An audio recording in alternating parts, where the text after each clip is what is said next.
Hi friends, welcome to Shami's kitchen. എല്ലാവർക്കും സുഖമാണല്ലോ. ഇന്ന് നമ്മൾ തയ്യാറാക്കുന്നത് വളരെ ടേസ്റ്റി ആയിട്ടുള്ള നല്ലൊരു മസാല മിക്സ്ചറാണ്. നമ്മളിത് പൊരി വെച്ചിട്ടാണ് തയ്യാറാക്കുന്നത്. എളുപ്പത്തിൽ നമുക്കിത് ഉണ്ടാക്കാൻ പറ്റുന്ന ഒന്നാണിത്. അത്രയ്ക്കും ടേസ്റ്റി ആയിട്ടുള്ള ഒന്നുകൂടിയാണ്. എന്നാൽ ശരി, ഇതെങ്ങനെ ഉണ്ടാക്കുന്നതെന്ന് നോക്കാം. അപ്പോൾ നമ്മുടെ പൊരി മിക്സ്ചർ തയ്യാറാക്കി എടുക്കാൻ വേണ്ടിയിട്ട് നമുക്ക് മെയിനായിട്ട് വേണ്ടത് പൊരിയാണ്. ഞാനിപ്പോൾ ഒരു 2 കപ്പ് അളവിൽ പൊരി എടുത്തിട്ടുണ്ട്. 100 ഗ്രാമാണ്. നമ്മൾ സാധാരണ ഈ പൊരി വെച്ചിട്ട് പൊരി ഉണ്ടയാണ് തയ്യാറാക്കി എടുക്കാറുള്ളത്, പൊരി ലഡു. അപ്പോൾ ഞാൻ ഇതിന് മുമ്പ് ഇത് അപ്ലോഡ് ചെയ്തിട്ടുണ്ടായിരുന്നു. അത് കണ്ടിട്ടില്ലാത്തവരൊന്ന് കണ്ടേക്കണം. അതിൻ്റെ ലിങ്ക് ഞാൻ ഡിസ്ക്രിപ്ഷൻ ബോക്സിൽ കൊടുത്തിരിക്കാം. പൊരി ഉണ്ടാന്ന് പറയുന്നത് നല്ല സ്വീറ്റ് ആയിട്ടുള്ള ഒന്നാണ്. അതിന് നേരെ തിരിച്ചിട്ടാണ് ഇത് നല്ല സ്പൈസി ആയിട്ടുള്ള നല്ലൊരു മിക്സ്ചറാണ്. വളരെ ടേസ്റ്റി ആയിട്ടുള്ള ഒന്നാണിത്. അപ്പോൾ അതിന് വേണ്ടിയിട്ട് 2 കപ്പ് അളവിൽ പൊരി എടുത്തിട്ടുണ്ട്. ഇനി നമുക്കിത് നന്നായിട്ടൊന്ന് വറുത്തെടുക്കണം. എന്നാൽ ശരി, നല്ലതുപോലെ ഒന്ന് വറുത്തെടുക്കാം. പാൻ ഒന്ന് ചൂടായതിന് ശേഷം അതിലേക്ക് നമുക്ക് 1 ടേബിൾ സ്പൂൺ അളവിൽ ഓയിൽ ഒഴിച്ചു കൊടുക്കാം.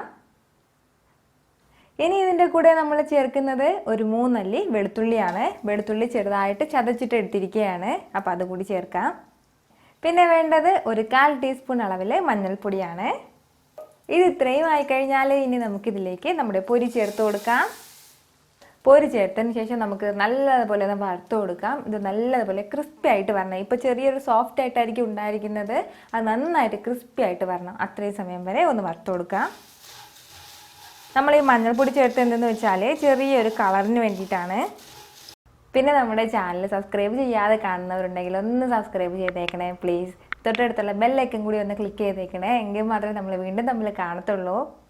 നമ്മുടെ പൊരി ഇപ്പോൾ നല്ലതുപോലെ ക്രിസ്പി ആയിട്ട് വന്നിട്ടുണ്ട്. ഒരു 2 മിനിറ്റ് ഞാനൊന്ന് മീഡിയം ഫ്ലെയിമിൽ വെച്ചിട്ട് വറുത്ത് കൊടുത്തിട്ടുണ്ട്. ഇത് നന്നായിട്ട് സൗണ്ട് എല്ലാം ചിലിച്ചിലാ കേൾക്കുന്നുണ്ട്. ഇത് ഇത്രയും മതിയാവും.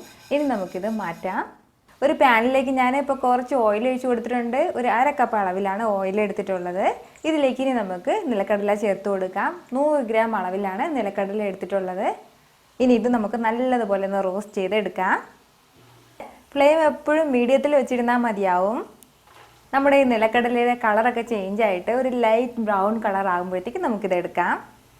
ഇനി അതേ ഓയിലിലേക്ക് തന്നെ കുറച്ച് കറിവേപ്പില കൂടി ചേർത്തതിന് ശേഷം അതുകൂടി വറുത്തെടുക്കാം. അപ്പോൾ നമ്മൾ ഓയിലിലേക്ക് ഇട്ടിട്ട് വറുത്തെടുക്കുന്നത് ഇത്രയേ ഉള്ളൂ. ഇനി നമുക്ക് മിക്സ്ചർ തയ്യാറാക്കി തുടങ്ങാം. ഇനി ഒരു ബൗളിലേക്ക് നമുക്ക് ചൂടോടെ തന്നെ നമ്മൾ നേരത്തെ വറുത്ത് വെച്ചിരുന്ന പൊരി ചേർത്ത് കൊടുക്കാം. കൂടെ തന്നെ വറുത്തെടുത്ത നിലക്കടല കൂടി ചേർക്കാം. ഇനി നമുക്കിതിലേക്ക് ആവശ്യത്തിനുള്ള എരിവ് ചേർത്ത് കൊടുക്കാം. ഞാനിപ്പോൾ 1 ടേബിൾ സ്പൂൺ അളവിൽ മുളക് പൊടി എടുത്തിട്ടുണ്ട്. കൂടെ തന്നെ 1/2 ടീസ്പൂൺ അളവിൽ ചെറിയ ജീരകം പൊടിച്ചത് കൂടി എടുത്തിട്ടുണ്ട്. അതും ചേർക്കുകയാണ്. പിന്നെ വേണ്ടത് ഒരു പിഞ്ച് കായപ്പൊടിയാണ്. ഇനി ഇതിന് ഇത്രയും ആവശ്യമായിട്ടുള്ള ഉപ്പ് കൂടി ചേർക്കുകയാണ്. ഉപ്പൊക്കെ വളരെ കുറച്ച് ചേർത്താൽ മതിയാകും. ഇനി ഇതിലേക്ക് നമുക്ക് വേണ്ടത് ഒരു 2 ടീസ്പൂൺ അളവിൽ പഞ്ചസാര പൊടിച്ചതാണ്. അപ്പോൾ എരിവും മധുരമൊക്കെ ആയിട്ട് ഒരു പ്രത്യേക ടേസ്റ്റാണ്. ഫൈനലി ഇതിലേക്ക് നമുക്ക് നമ്മൾ നേരത്തെ വറുത്തെടുത്ത് വെച്ചിരുന്ന കറിവേപ്പില ചേർത്ത് കൊടുക്കാം. ഇനി ഇതെല്ലാം കൂടി നല്ലതുപോലെ ഒന്ന് മിക്സ് ചെയ്തെടുക്കണം. അത്രയേ ഉള്ളൂ. നമ്മുടെ വളരെ ടേസ്റ്റി ആയിട്ടുള്ള പൊരി മസാല മിക്സ്ചർ റെഡി ആയിട്ടുണ്ട്. ഒരു പ്രത്യേക ഒരു ടേസ്റ്റാണ്. നല്ല എരിവും മധുരവും ഒരു പ്രത്യേക ഒരു ടേസ്റ്റാണ്. ഉറപ്പായിട്ട് നിങ്ങൾക്കിത് നല്ലതുപോലെ ഇഷ്ടമാവും. അപ്പോൾ ഇനി പൊരി വെച്ചിട്ട് പൊരി ഉണ്ടാകുക മാത്രമല്ല, നമുക്കിതുപോലെ മിക്സ്ചറും തയ്യാറാക്കി എടുക്കാവുന്നതേ ഉള്ളൂ. ഒരു 5 മിനിറ്റ് സമയം പോലും വേണ്ട നമുക്കിത് തയ്യാറാക്കി എടുക്കാനായിട്ട്. അപ്പോൾ നിങ്ങളിത് ട്രൈ ചെയ്ത് നോക്കുമല്ലോ. നിങ്ങൾക്ക് ഈ വീഡിയോ ഇഷ്ടമായാൽ ലൈക്ക് ചെയ്യാനും ഇത് മറ്റുള്ളവർ കാണണമെന്ന് ആഗ്രഹിക്കുന്നുണ്ടെങ്കിൽ ഷെയർ ചെയ്യാനും സബ്സ്ക്രൈബ് ചെയ്യാനും മറക്കരുത്. വീണ്ടും നല്ലൊരു റെസിപ്പിയുമായിട്ട് വരുന്നവരേക്കും എല്ലാവരും ഹാപ്പി ആയിട്ടിരിക്കുക, സന്തോഷമായിട്ടിരിക്കുക, ചിരിച്ചുകൊണ്ടിരിക്കുക. Take care dear friends.